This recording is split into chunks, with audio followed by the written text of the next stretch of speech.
नमस्कार, आदाब, बहुत-बहुत स्वागत आप सभी का। आप देख रहे हैं खास कार्यक्रम नज़र और नज़रिया। मैं हूँ आपके साथ बुशरा खानम फहद। आखिर ये सरकार इतनी घबराई हुई क्यों है? इतनी हड़बड़ाहट में, इतनी जल्दबाज़ी में, इतनी नर्वस आखिर क्यों नज़र आ रही है? क्योंकि उसको समझ में आ रहा है कि जो भी नैरेटिव वो गढ़ रही है, जो भी तिकड़म वो कर रही है, जो भी हथकंडे वो अपना रही है, सत्ता में बने रहने के लिए या जहाँ सत्ता में नहीं है, वहाँ सत्ता हासिल करने के लिए, वो सब उसके ऊपर उल्टे ही पड़ते हुए नज़र आ रहे हैं। अभी अगर किसी का नैरेटिव चल रहा है, अभी अगर किसी की बात हो रही है, तो वो विपक्ष है, विपक्ष में भी खास तौर पर राहुल गांधी। अब आप ये देखिए कि जब एसआईआर पर पूरे तरीके से घिर गई सरकार, उसका ये दाव उसके ऊपर उल्टा पड़ गया। जब बिहार में यात्रा पूरे अपने शबाब पर है, जब लोगों का समंदर उस यात्रा में देखने के लिए मिल रहा है, तो सरकार पार्लियामेंट में एक बिल लेकर आई है। ये बिल क्या है? ये बिल आपको बताएगा कि कैसी तानाशाही ये सरकार है, कैसे संविधान को ये बदलना चाहती है और किस तरह से सत्ता में बने रहने के लिए ये किसी भी हद तक जा सकती है। अमित शाह ने आज पार्लियामेंट में एक बिल पेश किया है। इस बिल के जरिए वो दरअसल ये कहना चाहती है कि कोई भी मुख्यमंत्री हो, कोई भी मंत्री हो, कोई भी राज्य का मंत्री हो, किसी को भी वो जेल में डाल सकती है और उसकी कुर्सी उससे छीन सकती है। जी हाँ, ये बिल बिल्कुल ऐसा ही है। इसमें ये कहा गया है कि कोई भी आपराधिक मामला किसी भी मंत्री, केंद्रीय मंत्री, राज्य मंत्री, मुख्यमंत्री और यहाँ तक कि प्रधानमंत्री, अब आप सोच लीजिए प्रधानमंत्री तो के ऊपर कौन हाथ डालेगा?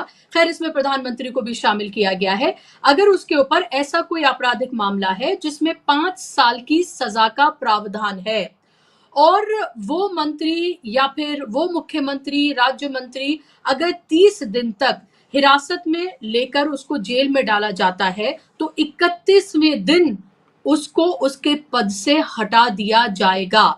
जी हाँ, 31वें दिन उसको उसके पद से हटा दिया जाएगा बिना आरोप सिद्ध हुए।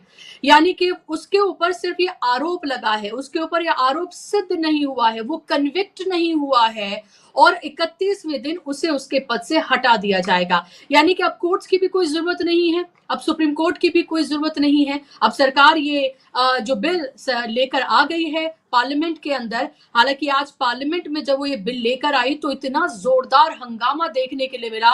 इससे पहले इतना हंगामा कभी देखने के लिए नहीं मिला। लगा जैसे संसद जो है पूरे उबाल पर आ गई है, एक भूचाल वहां पर आ गया है। हद तो ये हो गई, और मैं चाहूंगी वो वीडियो वो दिखाएं जब वो बिल फाड़कर बाकायदा तौर पर न सिर्फ अमित शाह के ऊपर उछाला गया बल्कि एक तरह से उनके मुंह पर फेंक कर मारा गया।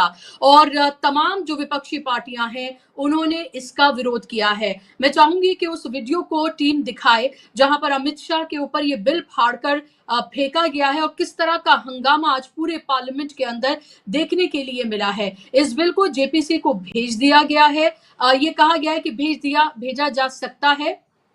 और इसके अलावा ये मैं आपको बता दूं कि कैसे आनन फानन में इस बिल को लाया गया है। इसको आप ये देखिए कि बिजनेस एडवाइजरी कमेटी को इसको क्यों नहीं भेजा गया पहले डिस्कशन के लिए, ये सवाल उठ रहा है। संविधान में संशोधन कर रहे हैं, संविधान संशोधन का ये बिल है और रात में 9 बजे इसको क्यों सर्कुलेट किया गया तमाम सांसदों को और आनन फानन में ये बिल लाया गया है।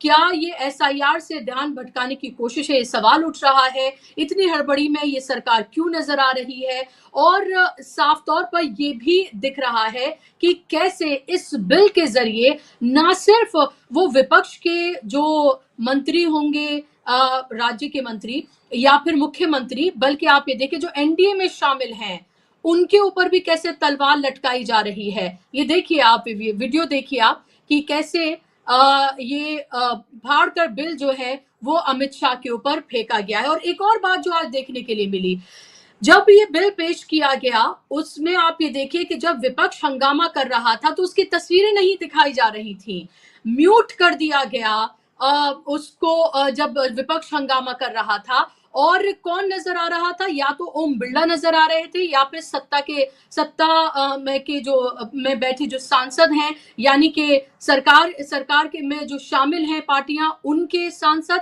और अमित शाह, सिर्फ इनको दिखाया जा रहा था। और जब शोर शराबा हो रहा था तो इसको माइक को म्यूट तक कर दिया गया। सोचिए ये कहां तक पहुंच रही है सरकार और कितनी नर्वस और बौखलाई हुई नजर आ रही है। मैं आपको सुनवाना चाहूंगी कि इस पूरे मामले पर असदुद्दीन ओवैसी ने क्या कहा है। आप उनको अगर सिर्फ उनको सुन लेंगे तो आपको ये पता चल जाएगा कि कितना खतरनाक ये बिल है। सुनिए आप जरा।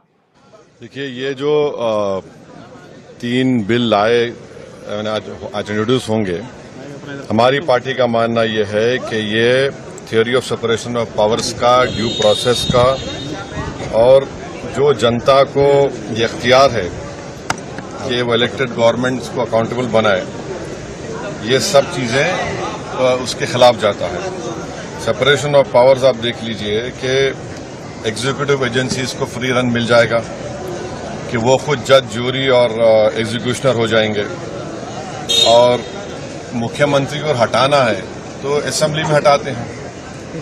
अब आप मेरे को ये बताइए कि BNSS में इतने ऐसे सेक्शंस हैं कि किसी को भी आप एक सेक्शन लगा दीजिए 5 साल के ऊपर का, तो लाजमी है वो 30 दिन के अंदर, 30 अंदर BNS में यह है कि 90 डेज तक पुलिस कस्टडी ले सकती है।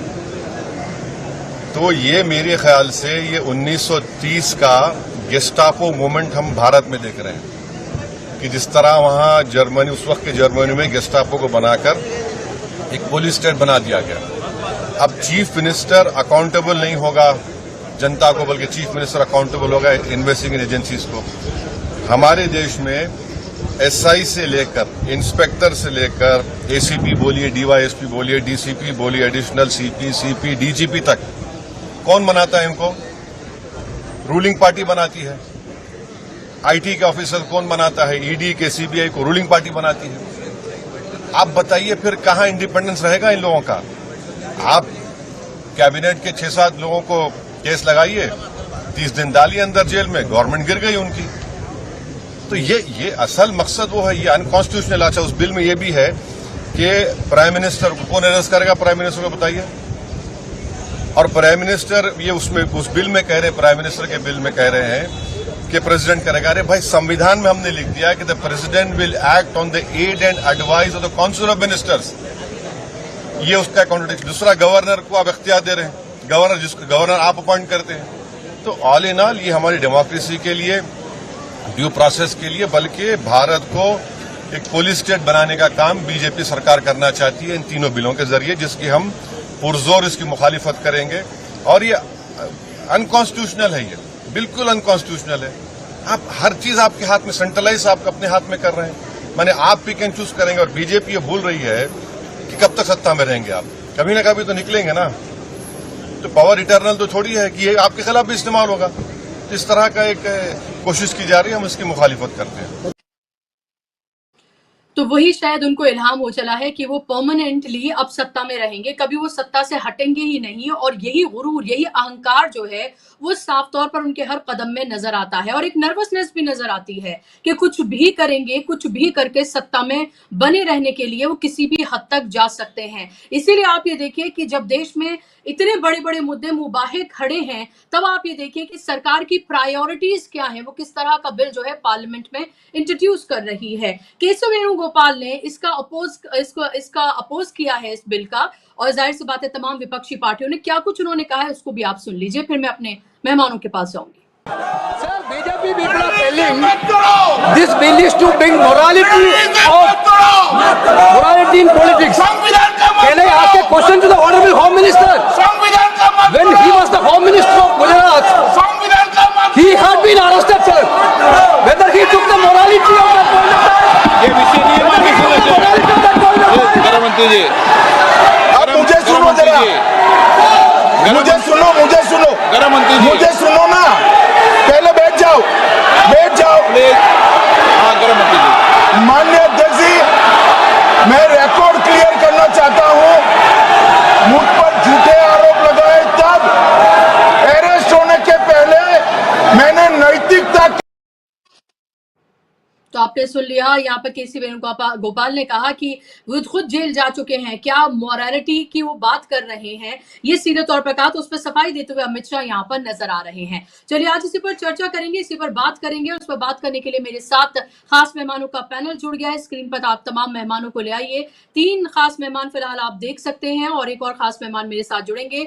अनिल सिन्हा जी हैं मेरे साथ, सीनियर जर्नलिस्ट हैं, दशकों का पत्रकारिता का उनका अनुभव है। अनिल जी, बहुत स्वागत आपका कार्यक्रम में। मेरे साथ सिद्धार्थ शर्मा जी हैं, पॉलिटिकल एनालिस्ट हैं। सिद्धार्थ जी, स्वागत आपका। और मेरे साथ रविंद्र शिरोन हैं, सीनियर जर्नलिस्ट हैं। रविंद्र जी, आपका भी बहुत स्वागत कार्यक्रम में। सिद्धार्थ जी, शुरुआत से मैं आपसे करूंगी, कितना खतरनाक आप इस बिल को मानते हैं? एक डेटा है जिसको मैं यहाँ पर रखना चाह रही थी कि अब तक ईडी की तरफ से अगर देखा जाए तो 5,803 केसेस जो है वो दर्ज किए गए हैं। कन्विक्शन जो है इसमें वो सिर्फ 0.12% का है, यानी कि सिर्फ 8 केसेस। इसके अलावा 196 जो पॉलिटिशियंस हैं, जिसमें से कोई भी बीजेपी का नहीं है, उनके ऊपर जिस तरह से ईडी ने मामले दर्ज किए, उनमें से सिर्फ 2 कन्विक्ट हुए हैं, यानी कि सिर्फ 0.5% का कन्विक्शन है। अब आप ये सोचिए कि सालों साल जेल में उनको रखा जाता है। सत्येंद्र जैन का एग्जाम्पल हमारे सामने मौजूद है, केजरीवाल की भी हम बात कर सकते हैं, हम बात कर सकते हैं हेमंत सोरेन की भी। यानी कि आप किसी को भी जेल में डाल दीजिए, उसकी कुर्सी उससे छीन लीजिए, उनके मंत्रियों को भी डाल दीजिए आप जेल में, उनकी कुर्सी आप छीन लीजिए, और सरकार को आप किसी को भी आप गिरा दीजिए। ये तो खुला खेल है एकदम जी।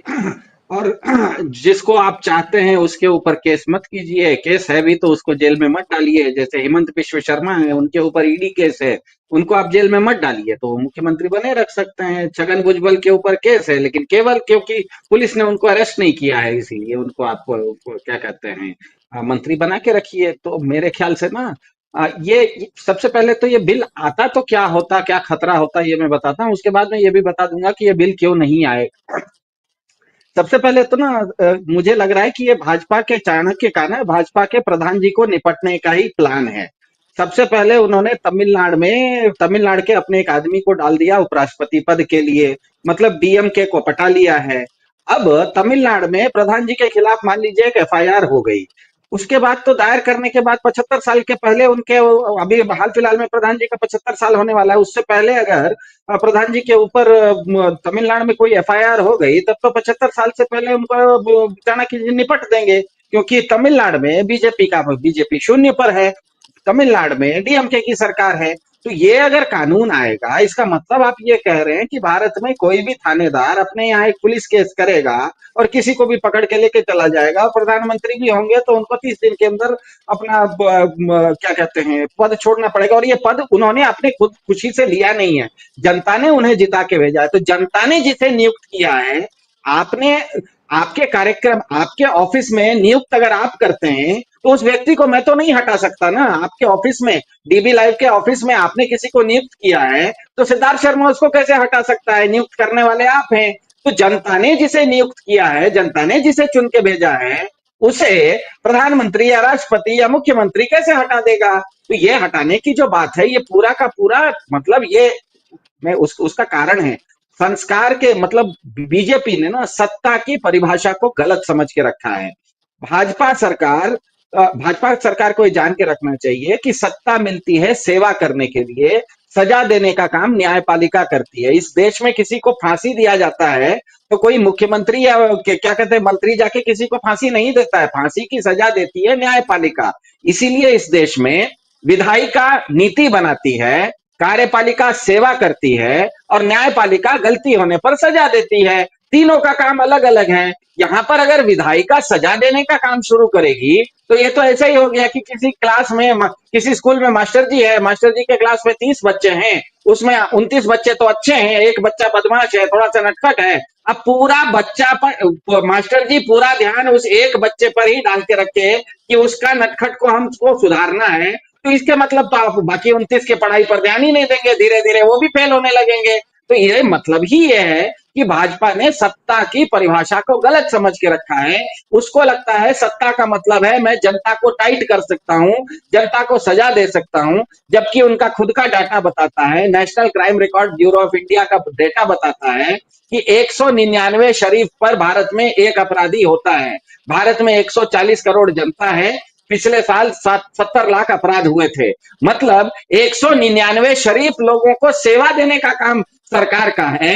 एक आदमी जो गलत करता है उसको सजा देने का काम न्यायपालिका का है। यहां पर तो लग रहा है कि सरकार अब 199 शरीफों को ध्यान ही नहीं दे रही है, पूरा का पूरा ध्यान एक बदमाश के ऊपर लगा दिया है। इसके चलते उनके खुद के मुख्यमंत्री, उनके दिल्ली के खुद के मुख्यमंत्री के ऊपर पुलिस के रहते हुए कोई हाथापाई कर देता है। भले निंदनीय है, इसका मतलब क्या है कि पुलिस जिसको रक्षा करनी चाहिए थी वो रक्षा नहीं कर रही है। ये मतलब ही ये है कि भाजपा ने सत्ता का परिभाषा गलत बना के रखा है। हालांकि मेरा ये मानना है कि ये बिल कहीं पर भी पास होते हुए नहीं दिख रहा है, क्योंकि इसके लिए जितनी उनको क्या कहते हैं बहुमत चाहिए, वो बहुमत न तो उनके पास राज्यसभा में है और न तो लोकसभा में है। और दूसरी बात, कल रात में जिस समय ये 9 बजे ये क्या कहते हैं नोटिस जारी हुआ था, वो नोटिस आप पढ़ लीजिए, उसमें लिखा हुआ था कि इसको हम सेलेक्ट कमेटी में भेजेंगे। इसका मतलब ही है कि ये बिल उन्होंने आज लाया था, क्योंकि वोट चोरी का मामला इतना बढ़ चढ़ गया है कि लोग वोट चोरी की चर्चा न करें, कहीं ना कहीं हेडलाइन मैनेजमेंट हो जाए, एक ऐसा शगुफा एक दिन के लिए छोड़ देते हैं कि सारे लोग इसमें उलझ के रह जाएं, ताकि वोट चोरी की चर्चा कोई नहीं करे, क्योंकि वोट चोरी का मामला दिन ब दिन वो तो जंगल की आग की तरह बढ़ रहा है। और तीसरी बात, डीबी लाइव के दर्शकों को बता दें कि कोई भी कानून, भारत में 3 कानून, बहुत नामी कानून के बारे में मैं बोलता हूं, जो कि कानून बिल के रूप में पेश हुए, आज तक वो कानून नहीं बने। सबसे पहला महिला आरक्षण बिल। महिला आरक्षण बिल के बारे में इतनी बातें हुई थी, वो बिल भी पास हो गया कहते, लेकिन वो अभी तक पास नहीं हुआ, वो कानून नहीं बना, क्योंकि कोई बिल प्रस्तुत होना और उसको कानून बनने में बहुत अंतर होता है। दूसरा, लोकपाल बिल पहली बार 1968 में आया था, अंतिम बार 2011 में अन्ना हजारे आंदोलन कर रहे थे, तो न्यू ईयर के दिन रात में बैठ के पूरा पार्लियामेंट बैठा हुआ था कि हम लोकपाल बनाएंगे। आज तक लोकपाल बना क्या? वैसा लोकपाल नहीं बना। तो मेरे ख्याल से भारत में महिला आरक्षण बिल या लोकपाल कानून की तरह के कानून में ये भी उसी हिस्से में जाने वाला है। सेलेक्ट कमेटी में जाने का मतलब ही होता है एक तरह से वो ठंडे बस्ते में जाने की तरह होता है। भाजपा के पास इस सदन में, क्योंकि इस तरह का बिल, संविधान संशोधन बिल लाने के लिए 2/3 बहुमत की जरूरत होती है। बहुमत उनके पास छोड़िए, क्या मुझे लगता है ये बिल अगर पास हो जाएगा, सबसे पहले तो भाजपा चंद्रबाबू नायडू और नीतीश कुमार को अंदर कर देगी, तो वो अपने पैर पर क्यों कुल्हाड़ी मारेंगे? ऐसा कुल्हाड़ी मारने वाला बिल कोई नहीं पास करने वाला। भाजपा भी जानती थी, भाजपा को खुद भी ये पास नहीं करवाना था, क्योंकि अगर उसमें उन्होंने प्रधानमंत्री का नाम डाल दिया है और अगर ये बिल पास हो जाए, तो ध्यान में रखिएगा, तमिलनाडु में भाजपा की 0 सीटें हैं। अगर स्टालिन साहब को गुस्सा आ जाए, अपने कोई साले साहब होंगे उनके, कहीं ना कहीं आईपीएस ऑफिसर होंगे, तमिलनाडु के किसी मदुरई नाम के जिले के किसी एक थाने में प्रधानमंत्री के खिलाफ एक एफआईआर कर दें और कहे कि हो गया भैया, तुमको बेल नहीं मिलेगी, 30 दिन में भारत के प्रधानमंत्री को भी अपना काम छोड़ना पड़े। देखिए, कुछ चीजें ना दुनिया भर में कुछ क्या कहते हैं उसको कहा जाता है, कुछ ट्रेडिशंस को, कुछ परंपराओं का निर्वाह होता है। हमें पता है भारत के वर्तमान प्रधानमंत्री को 15 साल पहले अमेरिका जाने से वीसा रोक दिया गया था, लेकिन जैसे ही वो भारत के प्रधानमंत्री बने, उनके पद की गरिमा को रखते हुए उनका उनका उनका स्वागत भी होता है, क्योंकि वो व्यक्ति के नाते नहीं होता है, वो पदेन होता है।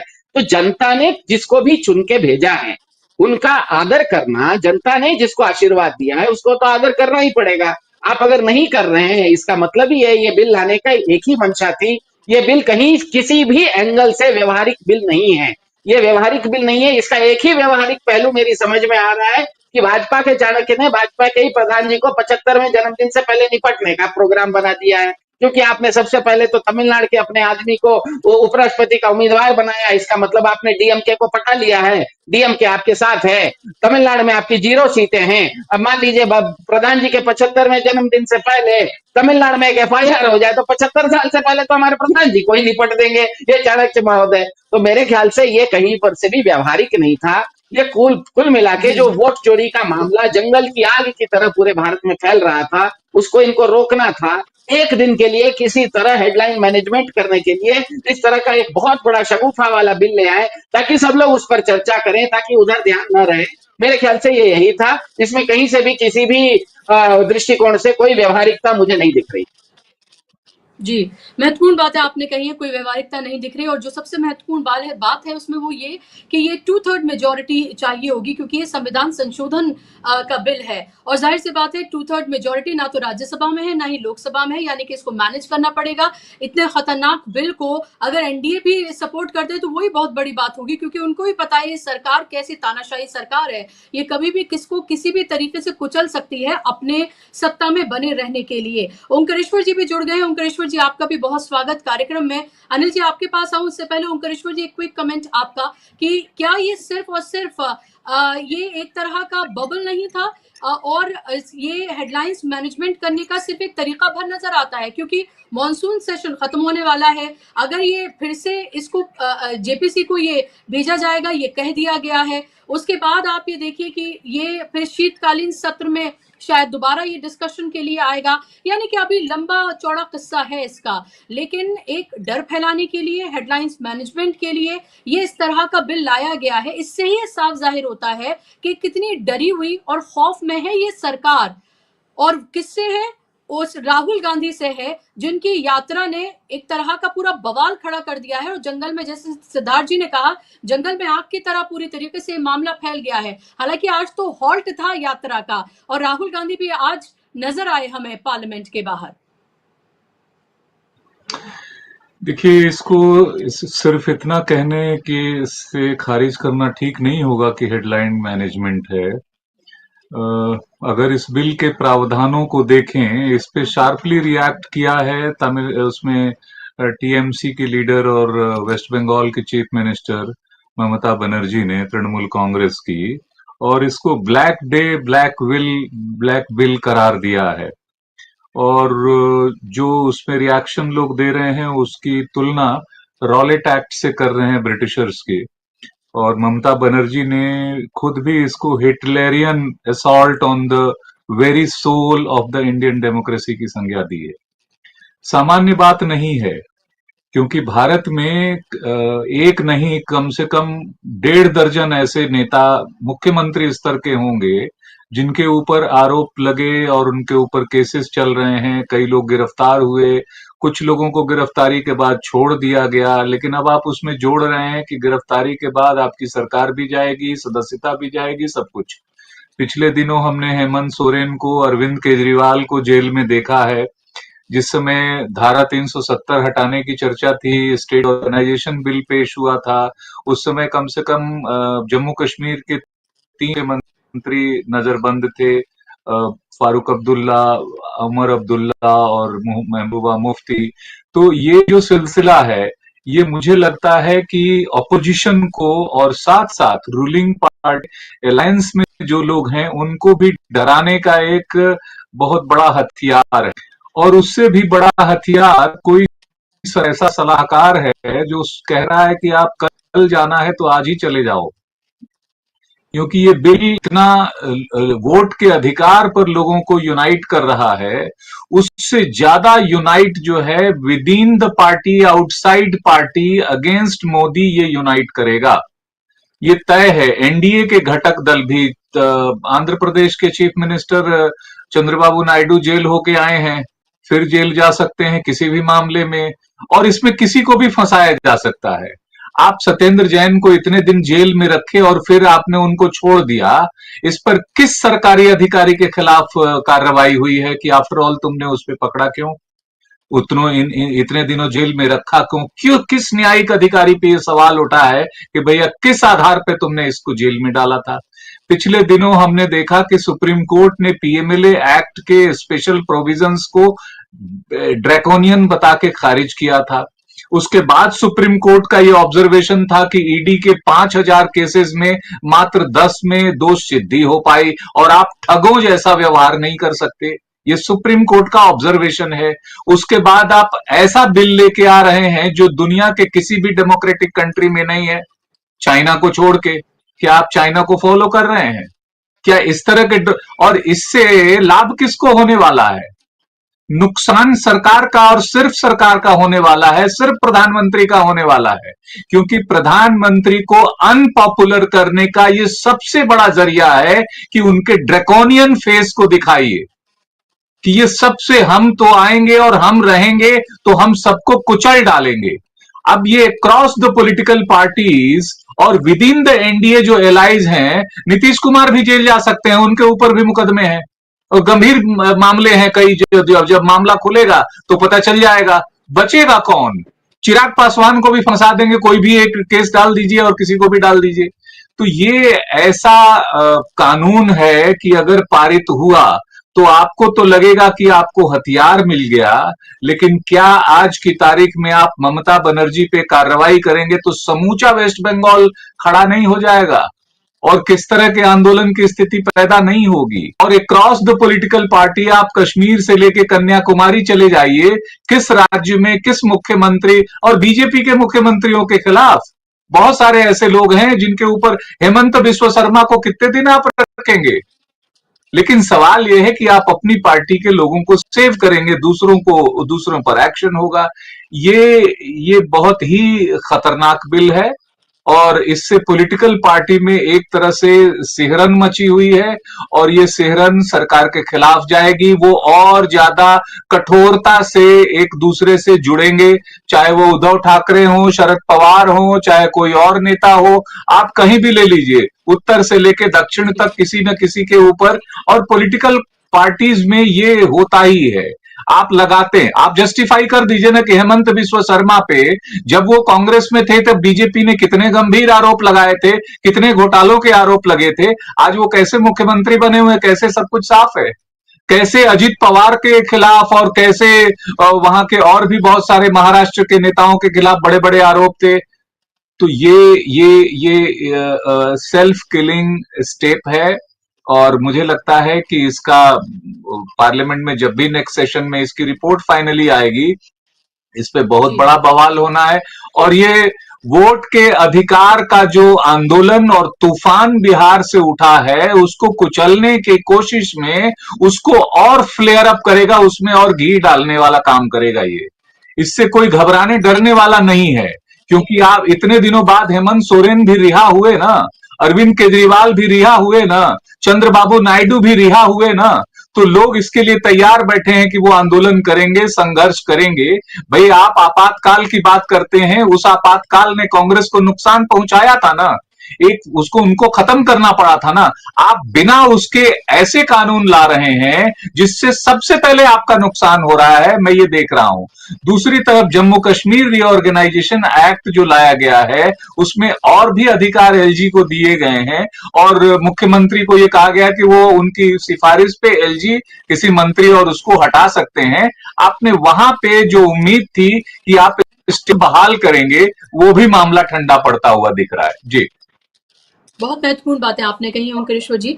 और जो आपने कहा है कि जो आग की तरह फैल रहा है एसआईआर का मामला और वोट चोरी का मामला, और जो पूरी तरीके से बिहार उठ खड़ा हुआ है, उसमें और मजबूती देखने के लिए मिलेगी, क्योंकि लोगों को तो ये लगेगा कि अभी देखिए ये मामला ठंडा नहीं हुआ, ये तो और एक ड्रैकोनियन जो है वो लॉ लेकर आ रहे हैं और इससे तो बिल्कुल एक तरह से आर पार की एक जंग सी उन्होंने छेड़ दी है कि हम जैसे भी चाहेंगे, जिस भी तरह से चाहेंगे, जिसको चाहेंगे वो जेल भेज देंगे, चाहे फिर वो कोई भी हो। और यही बात जो है वो साफ तौर पर इसीलिए कहा जा रहा है कि अपने ही पैर पे कुल्हाड़ी जो है वो भारतीय जनता पार्टी मार रही है। ऐसा क्यों कर रही है अनिल जी ये सरकार? ऐसी क्या जल्दबाजी है? आवाज खोले अनिल जी की। आवाज आ रही है? जी जी। हाँ, देखिए क्या है पैटर्न है ये, जो भी ओवैसी की उन्होंने सही एनालाइज किया कि एग्जीक्यूटिव के हाथ में सब कुछ आप देना चाहते हैं और इंस्पेक्टर और इसके जरिए चलाना चाहते हैं, पुलिस स्टेट बना रहे हैं, एकदम सही है। तो कहीं भी जो जुरिस्प्रूडेंस का जो बेसिक लॉज है उसको खत्म करने का इंतजाम है। अभी क्या हुआ कि आप देखिए दिल्ली वहाँ जो बुलडोजर है, बुलडोजर क्या है, अगर आप इसको नहीं समझेंगे कि पुलिस स्टेट किस तरह से बना रहे हैं, ये जुडिशरी को बाईपास करना है। जहाँ जुडिशरी अगर इंटरवीन करने की स्थिति में होती है उसको कानूनी बदल देते हैं। जैसे सीसीटीवी फुटेज मांगा ये का इलेक्शंस का, ये पोलिंग का, तो वो मना कर दिया। वहाँ पर अभी देखिए कि बिना पहले से पुलिस ने बता दिया कि ये आदमी आतंकवादी है, अपराधी है, इसने ये किया है, और उसके यहाँ बुलडोजर पहुंच रहा है। तो ये क्या है, बिना उसको कि तय हुए कि जब तक वो 30 दिन आप हिरासत में ले लिए, हो सकता है उन्होंने जो भी चीफ मिनिस्टर हो या मिनिस्टर हो जो आपके खिलाफ है, वो किसी वजह से आप उसको गिरफ्तार करवा लेंगे और उसके बाद उसको अंदर डाल देंगे, 30 दिन रखेंगे जेल में, जैसा किया आपने। अभी बताइए कि केजरीवाल या सत्येंद्र जैन का ही मामला देख लीजिए, अगर वो पद पर रह गए तो कौन सा गुनाह किया, क्योंकि उसका तो कुछ साबित ही नहीं हुआ और अंत में तो आपने छोड़ा। अब तो ये सवाल उठना चाहिए कि उनको पकड़ा जिन लोगों ने और जिनके ये से इशारे से हुआ उनको जेल भेजो। तो जो बेसिक जो कानून है, जूरिस्प्रूडेंस है, उसके खिलाफ काम करना है। पुलिस स्टेट अपने हाथ में सब कुछ लेना है। इसी का एक हिस्सा है कि जो भी चीफ मिनिस्टर या जो भी बाकी लोग हैं वो अगर ऐसा करेंगे तो उनको आप ये कर देंगे, मतलब वो गए काम से, पकड़ के 30 दिन बंद रखिए।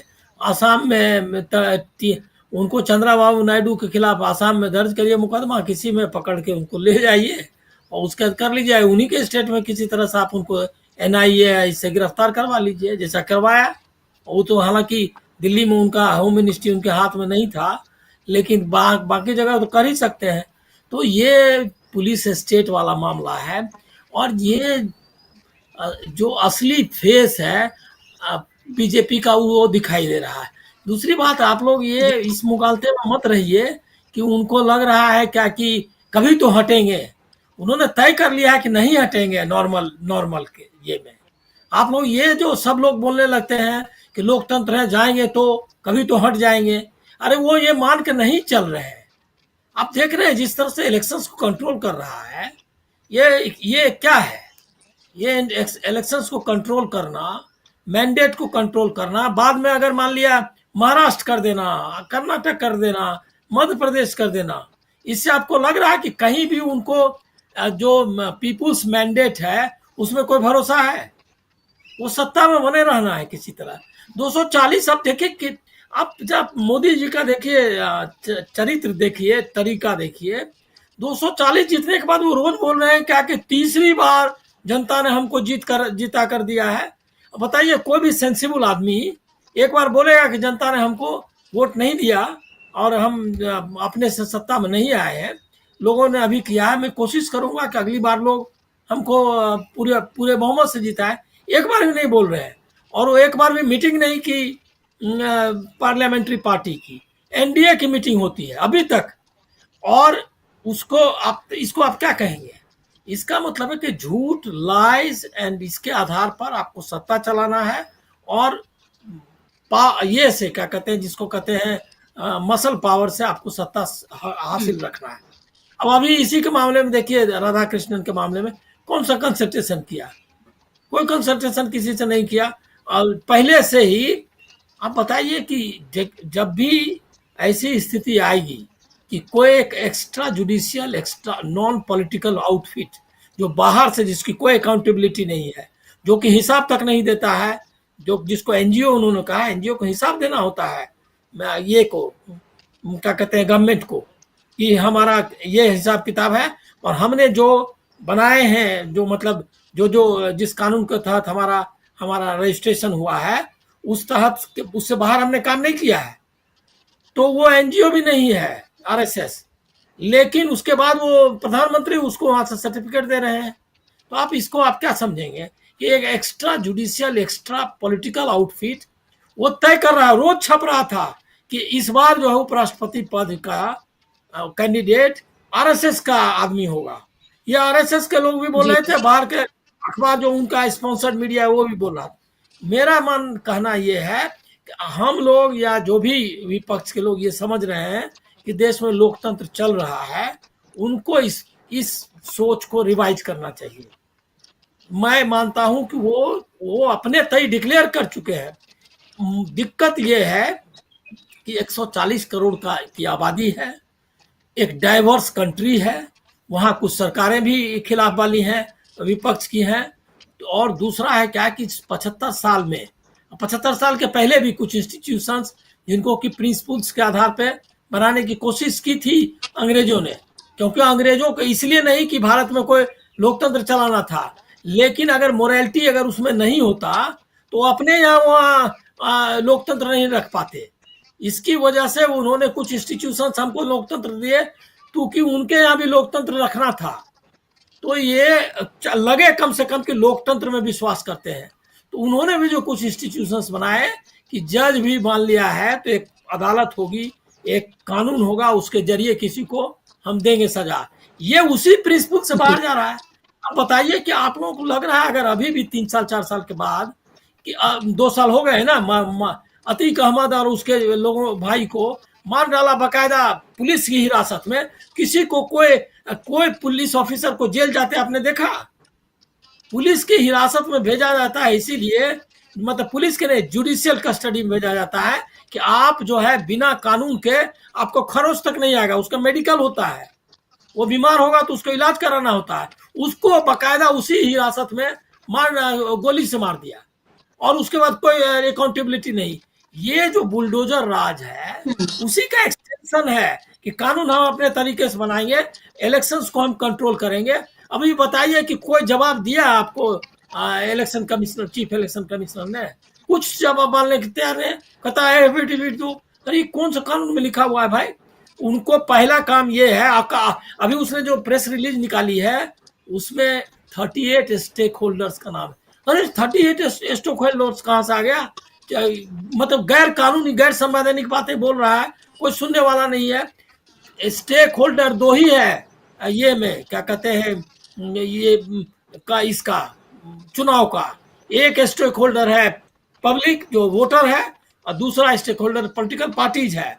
और ये सारे लोग जो है अपहोल्ड करने के लिए जो कॉन्स्टिट्यूशनल मैकेनिज्म है उसको बनाए रखने के लिए इनको दिया गया है। यही इसमें कर रहा है कि ये जो कॉन्स्टिट्यूशनल मैकेनिज्म है, वो सही कहा ओवैसी ने कि ये जो कॉन्स्टिट्यूशनल और विपक्ष जो भी कह रहा है कि जो कॉन्स्टिट्यूशनल मैकेनिज्म है उसको आप खत्म करना चाहते हो। अगर मान लिया किसी को चुन के बनाया गया, अगर कोई एग्जीक्यूटिव ने उस पर कानून दिया, उसमें तो उसके लिए बहुत सारे उसको इम्यूनिटी दिए गए थे, इसीलिए दिए गए हैं कि जो चुन करके आया है। अब राष्ट्रपति को कोई आदमी जाकर के अमित शाह भेज दें जेल और पुलिस ले जाए उठा के, ऐसा नहीं है। उसमें तरीका है कि आपको कैसे उसको करेंगे। इसीलिए वो तरीका इसलिए नहीं है वो कोई वीआईपी है, वो ये है कि पीपुल, जब लोकतंत्र है तो जब लोग चुन कर दिया है तो उसके कुछ राइट्स होंगे। विशेषाधिकार का उसको आप अब तो कुछ चल ही नहीं रहा है, किसी को कहीं कुछ कर रहा है। एमपीज को भी गिरफ्तार करने के पहले आपको सदन को, मतलब सदन मतलब कि जो स्पीकर है उसको ये करना पड़ता है, मतलब उसको इन्फॉर्म करना पड़ता है कि हम जो है इनको गिरफ्तार करें, उनको तुरंत उनको भेजना पड़ता है। उसमें बदल में एक बहुत बड़ा ये है मुकदमा है और उसका जजमेंट भी है, उनको जो गिरफ्तार उसको आपको सूचित करना होगा। ये ऐसे नहीं है। लोकतंत्र जो है वो सही है कि जो बाइफर्केशन ऑफ जो पावर है, जो उनका जो अलग अलग जो ये है वो पावर के हिसाब से उनको है, और कॉन्स्टिट्यूशन को बचाए या उसकी रक्षा करने का काम ये है जुडिशियरी का। अगर कोई आदमी, अभी इन पर तो इतने आरोप लगे हुए हैं, और उसके बाद अगर मोरालिटी की बात कर रहे थे, मोरालिटी की बात तो पहले गुजरात सरकार को रिजाइन करना चाहिए था। 2002 के दंगे में के बारे में कितना छपा, कितना क्या हुआ, कितनी बार उन पर खिलाफ कोर्ट का है बहुत सारा आदेश और ये क्या कहते हैं स्ट्रिक्चर्स, तो अपना निकल के जाइए, 5 साल कम से कम रहिए बाहर सत्ता से, उसके बाद जाहिर सी बात है हाथ मुंह धो करके जाहिर सी बात है मोरालिटी की तो कोई बात ही नहीं है। और हम मोरालिटी के बात किस सरकार से कर रहे हैं ये भी एक हास्यास्पद है।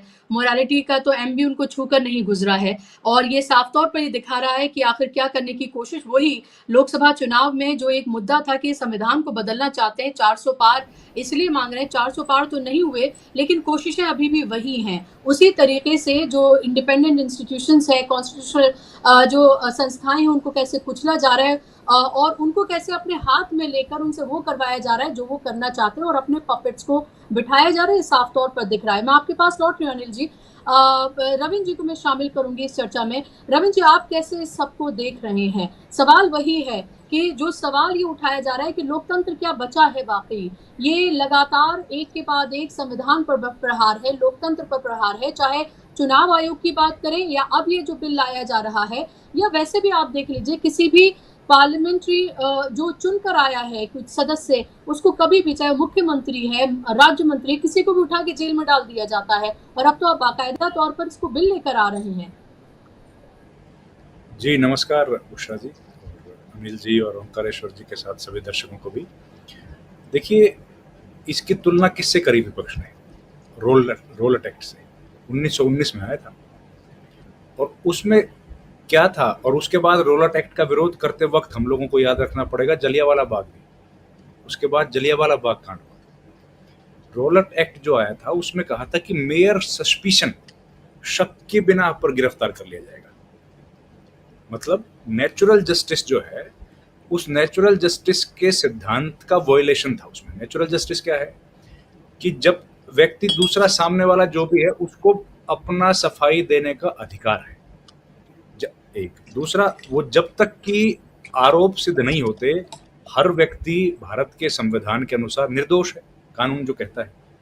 यहाँ पर उससे ठीक उल्टा है, उस मूल सिद्धांत का उल्लंघन यहाँ हो रहा है कि अगर आपके ऊपर आरोप लगे हैं, पुलिस ने अगर अरेस्ट कर लिया है, तो 30 दिन के भीतर रहने पर ही आपको अपने पद से इस्तीफा देना पड़ेगा, या स्वतः आपकी जो सदस्य वो चली जाएगी जो आप जिस पद पर हैं। तो जो मूल सिद्धांत है उसका बिल्कुल खुला विरोध ये है, और उससे ठीक उलट है। एक बात। दूसरा, पुलिस को इतनी ज्यादा ताकत, पुलिस का मतलब कोई भी एजेंसीज हैं, ईडी है, सीबीआई और पुलिस, इनको इतना ज्यादा ताकत हमारे कॉन्स्टिट्यूशन में जो दी गई है वो बैलेंस ऑफ पावर है, एग्जीक्यूटिव को और जुडिशरी को। अगर किसी व्यक्ति को गिरफ्तार किया जाता है तो उसको 24 घंटे में हम लोगों को, पुलिस की जिम्मेदारी है कि उसको कोर्ट में पेश किया जाए।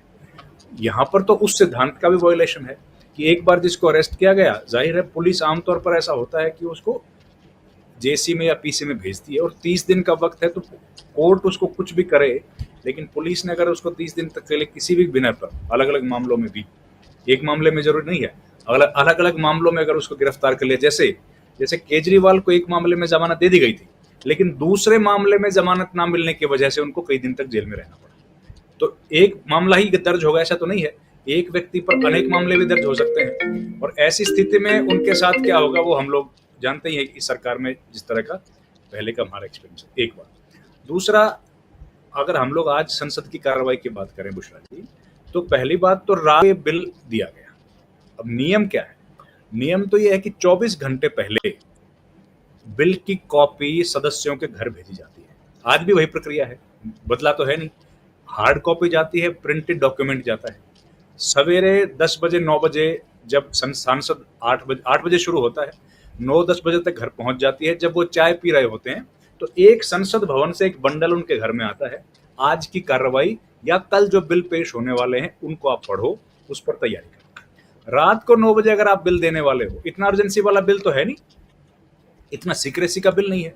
रात को 9 बजे आप बिल अगर दे रहे हो तो वो सवेरे जब आप उसको प्रस्तुत करने वाले हो, तो इसका मतलब है कि सचिवालय को भी जानकारी नहीं दी गई है। स्पीकर से स्पेशल परमिशन लेके आपने इस बिल को इंट्रोड्यूस किया है, एक बार किया। और हैरानी की बात देखिए, सरकार की मंशा है कि इस बिल पर चर्चा भी ना करें, इस बिल को भेज दिया जाए कहां? ज्वाइंट कमेटी के पास। ये जो लिस्ट ऑफ बिजनेस आज सवेरे जो आया था, उसी में मेंशन था कि हम लोग इसको भेज देंगे। मतलब सरकार ये तय करके आई है कि इसको भेज दिया जाएगा। तो भाई हाउस की गरिमा का क्या? हमने तो सुना है ना, सुप्रीमेसी किसकी है? सदन की है। अगर सदन ये चाहे कि हम तो आज ही चर्चा करेंगे जिसको, आपने वो अधिकार भी छीन लिया। आप पहले से ये तय करके आए हैं कि इसको हम लोग भेज देंगे ज्वाइंट कमेटी, एक बात। दूसरी, ज्वाइंट कमेटी को भेजा गया है और प्रचारित क्या किया जाता है, जो टेलीविजन में हम लोग देखते हैं, अखबारों में देखते हैं, ज्वाइंट पार्लियामेंट्री कमेटी। मूल अंतर है, दोनों में दिन रात का अंतर है। ज्वाइंट कमेटी जो होती है वो किसी भी बिल की जांच करने के लिए होती है, केवल बिल की। ज्वाइंट पार्लियामेंट्री कमेटी जो होती है वो किसी मामले की जांच करने के लिए होती है जो संसद के बाहर का हो। ज्वाइंट पार्लियामेंट्री कमेटी किस पर बनी है? 2G पर। 2G का संसद से तो लेना देना नहीं है। बोफोर्स पर, बोफोर्स तो सरकार का मामला था। उसके बाद बनी है पेस्टिसाइड्स, आपकी जो थी इसमें सॉफ्ट ड्रिंक्स में 2003 में, ये सब तो संसद से जुड़े मामले नहीं थे। लेकिन अब जो पिछले 3 बार से मैं देख रहा हूं, वक्फ का bill, one nation one election का बिल और ये तीसरा बिल, इनको प्रचारित किया जाता है ज्वाइंट पार्लियामेंट्री कमेटी के नाम पे। ये है joint committee of parliament. Joint committee of parliament किसी भी बिल पे बनती है, बहुत सामान्य चीज है। ज्वाइंट पार्लियामेंट्री कमेटी ऐतिहासिक चीज होती है, कभी कभी बनाई जाती है। आज तक 6-7 बार बनी है। आखिरी बार 2013 में ऑगस्टा वेस्टलैंड में बनी थी। इस सरकार ने किसी भी मामले की जांच के लिए जेपीसी नहीं बनाई, लेकिन उसको प्रसारित किया जाता है जेपीसी के तौर पर, ताकि जनता को बहकाया जाए। गोदी मीडिया तो है ही प्रचार करने के लिए, और बाकी अखबार वाले भी छापते। आज देखिए, अब लिस्ट ऑफ बिजनेस में देखिए, और जो जब अमित शाह ने बिल पेश किया था, तो जो नीचे जो लोकसभा का टिकर चलता है उस पर लिखा है ज्वाइंट कमेटी ऑफ पार्लियामेंट। अब भैया, इतनी बेसिक बात पे भी अगर लोग गलत बताएंगे, गलत जानकारी देंगे। और हैरानी की बात है, मुझे याद है वो वक्फ बोर्ड वाला बिल ज्वाइंट कमेटी को भेजा गया, तो सदन में खड़े होके किरण रिजिजू कहते हैं कि हम लोग इसको जेपीसी को भेज रहे हैं। अब ये तो मैं नहीं मान सकता कि उनको जानकारी नहीं है। जाहिर है उनको जानकारी है, वो तो सांसद लंबे समय से 4-5 बार के सांसद हैं। और एक और बात रविंद्र जी, कि आपने ये भी देखा होगा, जब आपने ये पूरा जब बिल ये पेश किया गया, तो आपने ये देखा होगा कि ओम बिरला जो है, उनके चेहरे की स्माइल और तेज आपने देखा होगा, और फिर जो अमित शाह के चेहरे की स्माइल और थी, आपस में जो उनकी एक तरह की अंडरस्टैंडिंग थी, वो आपने देखी। माइक म्यूट कर दिया गया, ये भी आपने देखा होगा। आपने ये भी देखा होगा, हंगामा करते हुए विपक्ष की एक भी तस्वीर नहीं दिखाई गई। और आपने ये भी देखा होगा, जब ये कहा जाता है कि ये टेबल किया जा रहा है, जो इसके पक्ष में है वो हाँ कहें और ना कहें। जो पक्ष में थे उनकी तो तस्वीर दिखाई गई, यस हाथ उठा दिया, लेकिन जो नो कह रहे थे उनकी तस्वीर ही नहीं दिखाई गई। सिर्फ ओम बिरला थे, सिर्फ ओम बिरला। विपक्ष के नाम पर ओम बिरला को दिखाया जाता है और सत्ता पक्ष को पूरे दिखाया जाता है। तो आप ये देखिए कि पार्लियामेंट के अंदर भी क्या कुछ चल रहा है। बुशरा जी, पार्लियामेंट के भीतर जो टेलीविजन चैनल है ना, देखिए, एक तो मैं आपको बताऊं, क्योंकि मैं कई दिन तक उसको बहुत नजदीक से देखा है। पार्लियामेंट के जो चैम्बर है, चैम्बर के भीतर 16 कैमरे लगते हैं। वो 16 कैमरे जो हैं वो रोबोटिक कैमरे होते हैं, और उनको ऑपरेट किया जाता है पीसीआर से। आप समझते हैं, टेलीविजन के लोग समझते हैं। कैमरामैन फिजिकली उसको हैंडल नहीं करता है। एक उसका ऑडियो जो है, ऑडियो होता है बंद करने वाला जो ऑडियो होता है, वो होता है ओम बिरला के चेयर पे। वो जिसको चाहे म्यूट कर सकते हैं, वो जो चाहेंगे वही जाएंगे। एक इसको मैनेज करता है कौन? इसको मैनेज करता है पीडब्ल्यूडी, सीपीडब्ल्यूडी। वो इसको पूरे को मैनेज करता है, उसको कंट्रोल करता है और चलाता है इसको। ऑपरेशन कौन देखता है? संसद। ठीक है। तो हमने आज तक के इतिहास में, और अनिल जी और ओंकारेश्वर जी दोनों मेरे सीनियर हैं, मेरी अगर त्रुटि होगी तो मुझे ठीक करेंगे, संसद के इतिहास में कभी आज तक ऐसा नहीं हुआ कि स्पीकर के आने से पहले, स्पीकर जब 11 बजे संसद में आते हैं और स्पीकर के चेयर से उठने के बाद कोई भी 1 सेकंड के भी प्रोसीडिंग्स दिखाई जाए। क्योंकि जो सदन का हिस्सा नहीं है उसको टेलीकास्ट कैसे किया जा सकता है? जो सदन की कार्रवाई का हिस्सा है उसी के लिए तो बना है ना टेलीविजन। जो सांसद सदन के बाद जब स्पीकर चले गए, स्पीकर से बड़ा तो कोई नहीं है ना सदन के भीतर, स्पीकर अगर उठ के चले गए तो उसके बाद प्रधानमंत्री वहां पर गडकरी को नमस्ते कर रहे हैं, गडकरी वापस रिस्पॉन्ड नहीं कर रहे हैं। ये चीजें तो सदन की कार्रवाई का हिस्सा ही नहीं है, तो कैसे दिखाई जाएंगी? वो कहां रिकॉर्ड किया जाएगा? और 5 मिनट तक पीएम के आने के विजुअल्स, उसके जाने के विजुअल्स अगर दिखाए जा रहे हैं तो वो संसदीय परंपराओं की अवहेलना है। और उससे भी बड़ी बात स्पीकर का अपमान है, क्योंकि स्पीकर के गैर हाजिरी में आप सदन के भीतर की कार्रवाई नहीं दिखा सकते, लेकिन धड़ल्ले से दिखाई जा रही है।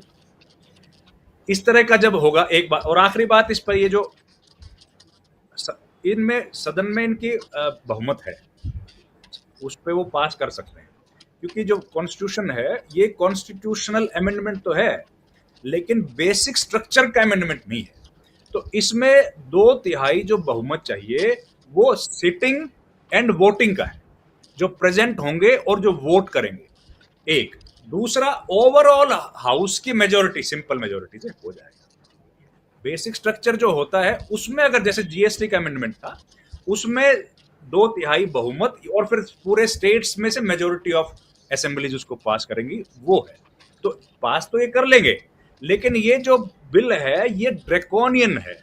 ये बिल अगर पारित हुआ अगले सत्र तक, जो कह रहे हैं, हो सकता है इसका टाइम बढ़ा दिया जाए, लेकिन ये ड्रैकोनियन है और जमहूरियत को और फेडरल स्ट्रक्चर को इससे बड़ा खतरा मुझे लगता है किसी और बिल से पिछले 70-75 साल में नहीं हुआ होगा।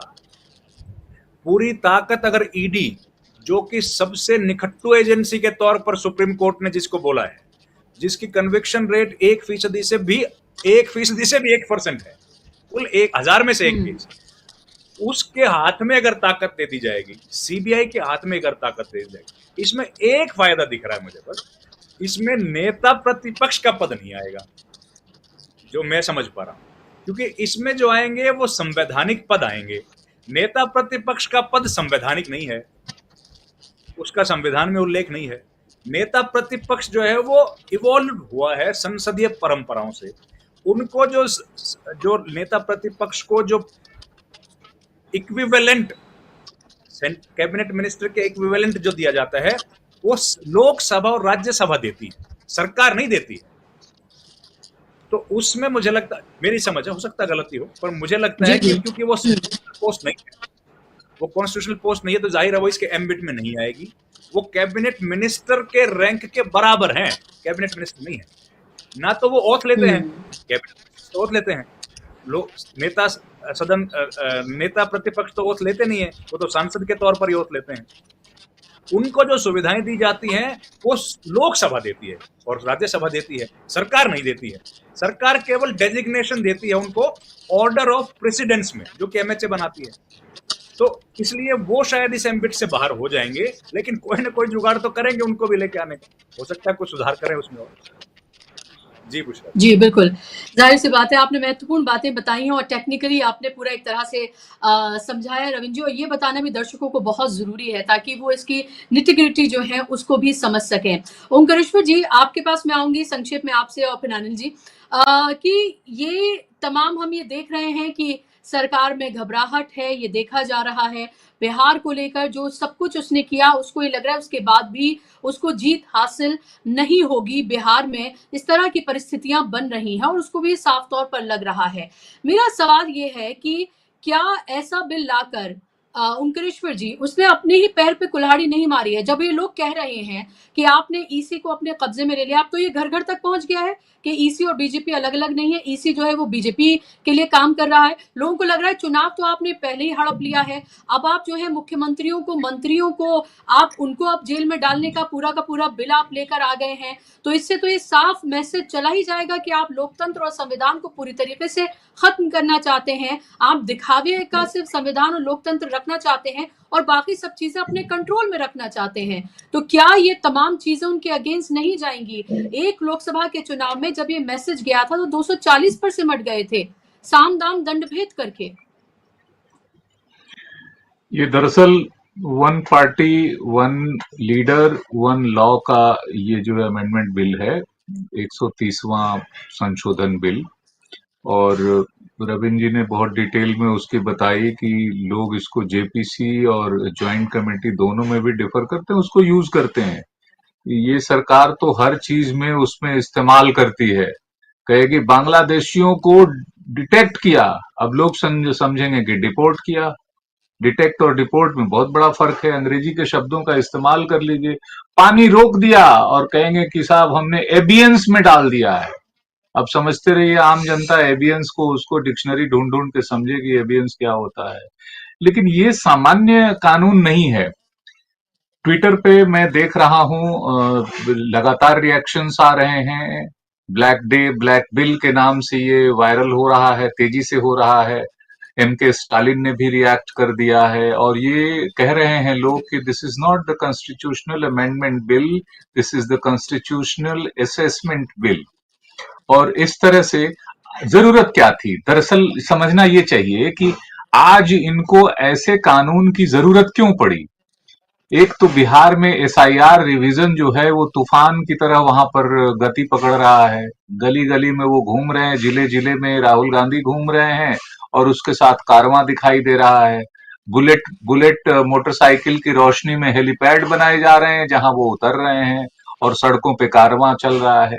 तो ये जो आंधी तूफान पॉलिटिकल जमीन से, बिहार की जमीन से उठ रहा है, उसमें तेजस्वी और वो राहुल गांधी ही नहीं, जितने भी ऑपोजिशन के लीडर्स हैं वो बहुत जोश में हैं, उत्साह में हैं। ये उत्साह ममता बनर्जी में भी देखा जा सकता है, ये उत्साह दक्षिण भारत के राज्यों में, जहां बैंगलोर में उन्होंने प्रेस कॉन्फ्रेंस करके एटम बॉम्ब कॉन्फ्रेंस किया और उसमें खुलासा किया कि कितना चुनाव आयोग किसी भी मसले का जवाब नहीं दे पाया। लेकिन एक छोटी सी घटना बीच में घटी है जिसके लार्जर इंप्लीकेशंस हैं, वो है कॉन्स्टिट्यूशन क्लब ऑफ इंडिया का इलेक्शन। वैसे तो कॉन्स्टिट्यूशन क्लब ऑफ इंडिया में राजीव प्रताप रूडी पहले से थे, लंबे समय से थे, रूलिंग पार्टी के हैं, एक बार फिर जीत जाते कोई खास फर्क नहीं पड़ता। गड़बड़ तब हुई जब रूलिंग पार्टी ने ही एक और कैंडिडेट संजीव बालियान को खड़ा कर दिया।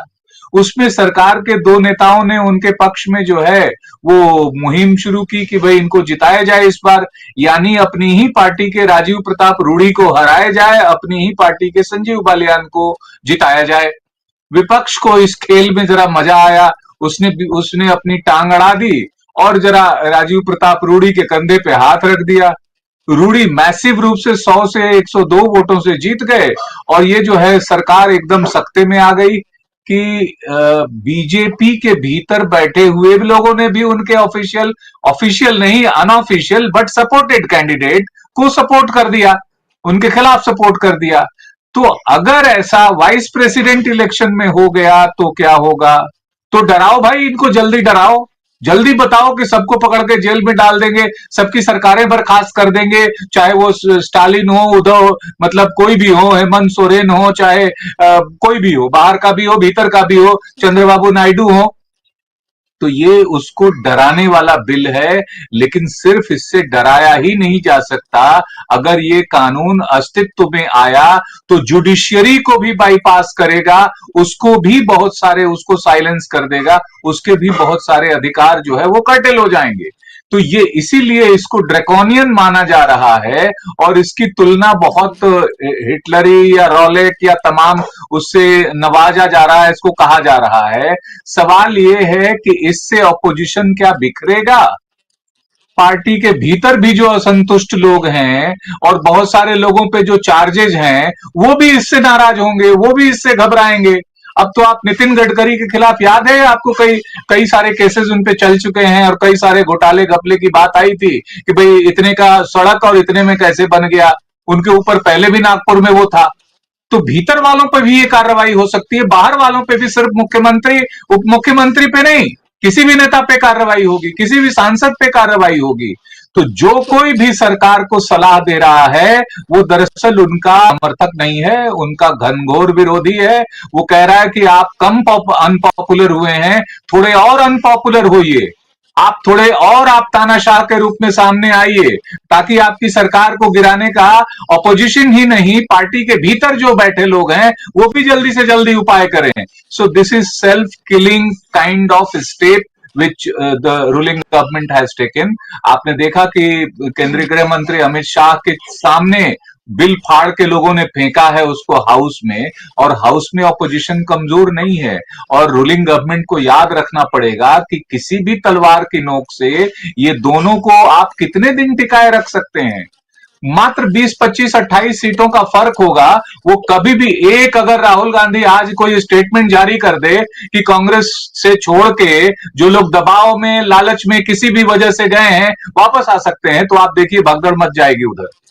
तो ऐसा कोई कानून उनके अंदर जो है और भय पैदा करेगा और आपकी तरफ झुकाएगा नहीं, आपसे और दूर ज्यादा करेगा। ये वाला ये कानून है और विपक्ष को हम देख ही रहे हैं कि किस तरह से जो है आवाजें आ रही हैं नेक्स्ट सेशन में इसको। और पहले तो अभी वाइस प्रेसिडेंट का इलेक्शन हो जाने दीजिए, उसमें भी बहुत सारी चीजें, उसमें एनडीए को जीतने के लिए बहुमत होने के बावजूद मशक्कत करनी पड़ेगी और इंश्योर करना पड़ेगा कि उनका कैंडिडेट जीते।